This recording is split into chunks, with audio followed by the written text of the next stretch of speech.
তাহলে আবু দাউদের 4753 নম্বর হাদিসে 6টা শাস্তির কথা বললেন।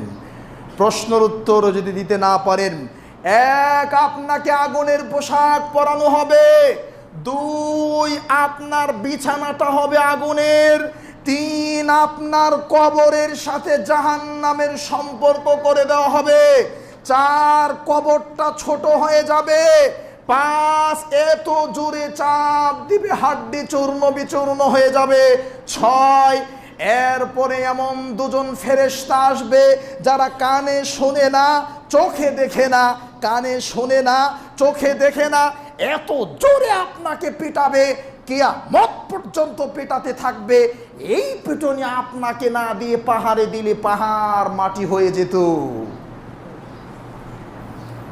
তাহলে এরপরে যদি কেউ কবরকে ভালোবাসেন, কবরের শাস্তি তাহলে আকাম করেন, কে কতটুকু করতে পারেন?